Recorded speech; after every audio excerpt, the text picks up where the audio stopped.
Alright guys, thanks so much for clicking on this video. Before we get into it, I want to make sure that I'm giving you this announcement. We're going to be doing a full-on holiday sale for a limited time, 50% off all of my programs and my courses from my mentorship course.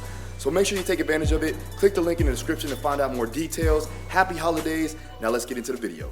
You know, you did mention athletes having problems with their breathing, and I really wanted to ask you about this because we had Patrick McEwen. He's okay. So yeah, he's the author. I'm Patrick. I'm oxygen certified. I'm so happy you said that, bro. That's perfect. No, dude, I'm so happy you said that because so after we had him on, a little bit before that, I started focusing on nasal breathing, and that helped me so much with my endurance. For sure. Our boy Joshua Settlage over here, who's done wrestling for years. Yeah, I can see the ears. Yeah, you can see the ears. I see the ears. Right? He started. I see Josh. I see you. Yeah, he also started doing nasal breathing. How long ago was it, Josh? 8 months ago. So he has a lot of experience in grappling, and he even noticed a big difference in how calm he is and all of that. So can you talk to us about, like, I guess, how you help, first off, why nasal breathing might be important for anyone doing this type of work, and then how you help athletes get better at that? Well, Patrick talks a lot about the nasal breathing to increase the parasympathetic response, right? It's to increase the diaphragmatic breathing, right? So if you can breathe through the diaphragm, it's more optimal breathing than mouth breathing, right? When you bring down you bring the parasympathetic response up, you bring down the heart rate. So it allows you to do more things without having to bring that heart rate up. So you're decreasing your stress as you're going through the movement, right? Yeah. Again, we do a lot of breath holds for high intensity intervals, especially getting closer to camp. But outside of camp, we'll do nasal breathing through an aerobic work. So let's say, for instance, they're doing like some low level aerobic plyometrics, right? We'll have them nasal breathe, or I'll even tape their mouth shut and have them work through that. Again, like I said, you're with everything, increasing the nasal cavity, you're increasing that parasympathetic response. Like the cavity is actually getting bigger? It should, yeah. I mean, a lot of my guys have like deviated septum, so it's not as optimal as we want, but at the end of the day, we still want them to be able to do that. Again, when you're talking about fighting too, you don't want to have your mouth open. You get caught that way, knockouts become more prevalent there. So we want to make sure that the mouth is closed and we're breathing optimally, and that's the main thing. Is nasal breathing has been shown that's going to increase optimal breathing patterns, which is going to help with diaphragmatic breathing, which is going to help with bringing down that stress response and get you to do more throughout the fight. How can someone start, because I know a lot of people who have a problem with that. They feel like they just can't keep their mouth shut when they're exercising or doing that type of work. What's the best way to start implementing that and bring that into your training? So a lot of times, like with the deviated septum, that's going to be hard. Mostly I'll level with them. I'll say, try to breathe in through your nose and breathe out through your mouth. The first one, right? We do it all the time. But it's hard when, you start to really push the pace. You don't do it. You don't know you're doing it, right? It's just it's a response that you do, right? The goal really is you want to do it in an aerobic way first, so that you're not bringing the heart rate up maximally. Okay. And then you can get used to it. And I usually say, Patrick does say, you want to do it first while you're just doing your daily activity. Then you want to try to increase it by, doing it while you sleep. If you wake up and your mouth is dry and things like that, obviously you're doing some type of mouth breathing at night. That means you're not getting adequate amount of sleep too. That's going to hinder your performance. It's going to hinder, your energy output, things like that.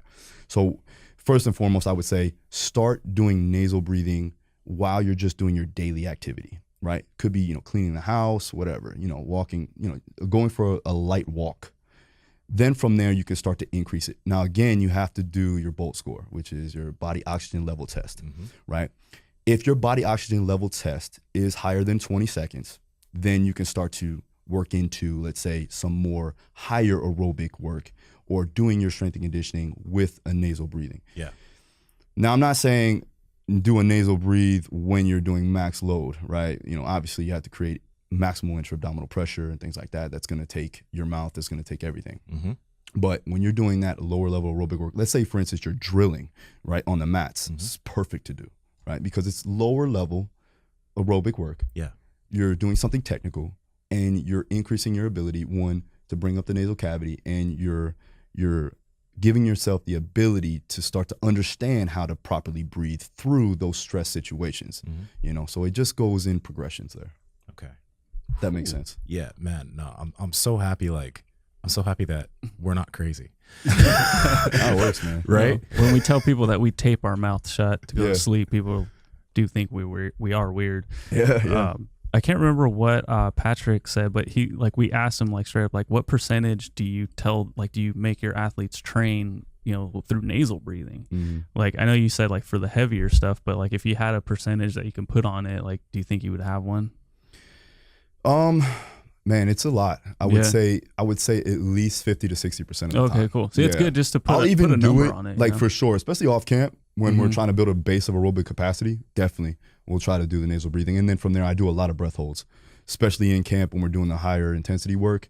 Like for instance, we'll have like a protocol for me would be a prowler push. We use the prowler for a lot of things, but we'll do alactic capacity training where it basically is increasing the ability to reproduce power for a long duration. That's the fight game.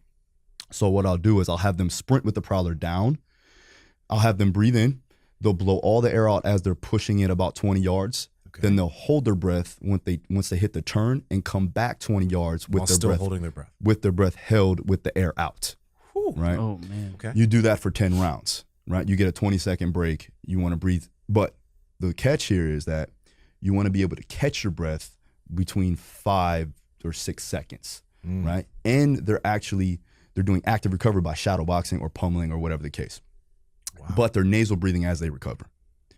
So what we've seen there is their ability, one, is to bring down their heart rate faster, which is going to help with increased ability to produce power for a long duration. Yeah. So the goal for that is to obviously making sure that they can cope with the stresses put upon them, especially inside a fight when you're getting smashed and, you might have somebody laying down on you. You know how it is when you do jiu-jitsu. And the same thing. So we have to, one, saturate the body with that carbon dioxide, right? Have the ability to, sustain that amount of stress, produce air hunger, and then from there they can cope with that stress. It's the same thing we do with the lactate retention. Yeah. So I'm putting all these stresses on them so that they can deal with it later on. Has any of the fighters just had some like insane, crazy bolt score? Not really, man. Oh, really? Okay. No, not really. I guess the highest one, even Dustin, with his VO2 being in the 60s, I think it was around 25.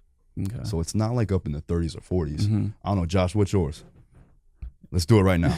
Let's do it right now. Yo, that bolt, like doing that bolt test, it's difficult. It's like you exhale everything. It's funny. Then you hold, right? Yeah, I was doing breath holds on the way out here on the plane. So I do like breath holds like periodically. Yeah. I even do it while I'm driving. I don't want to tell you guys to do that though, by the way. Don't do a fucking max breath hold, please. Yeah. I don't condone that, by the way. But yeah, I'll do them periodically throughout the day, and then I'll also measure out how many times I breathe in a minute. You want to make sure that you're breathing at least, well, at the most 5 or 6 breaths a minute. I mean, you can get there, then you're breathing optimally at that point. Got it. For the breath holds, just so people can have an idea of what this is. And if you guys haven't gotten that book, The Oxygen Advantage, just go grab it. For sure. But can you tell them about breath holds real quick? Yeah, I mean, well, for the most part, you're looking at it from, you're trying to increase, again, that carbon dioxide saturation. You're trying to increase the ability to take in oxygen and utilize it. Yeah. So what you're doing is, again, you're increasing hemoglobin inside the blood, so it's activating or giving your body oxygen to the working tissue, wherever it may be. For instance, for us, like I said, with the prowler push, you're increasing the oxygen utilization. So again, I'm actually increasing VO2 per se, right?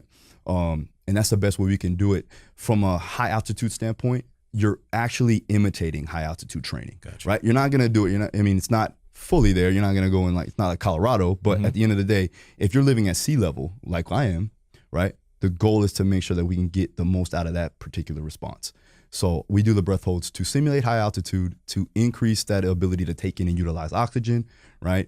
And then also, that CO2 saturation is going to be key too, because it helps you increase your ability to not have air hunger. Got it. Right?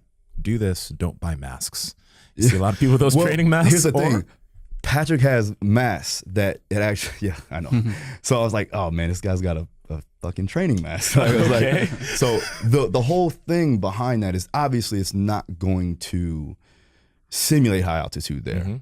What it is going to do is going to help with the diaphragm. It's going to strengthen up the diaphragm. Okay. It's going to enhance nasal breathing because the goal is to breathe through the nose when you have that mask on. If you go to oxygenadvantage.com, Patrick, I better get some money on this shit, man. But if you go there, they have the mask there too as well, and they have the strips for the mouth to close mouth up. I didn't know that.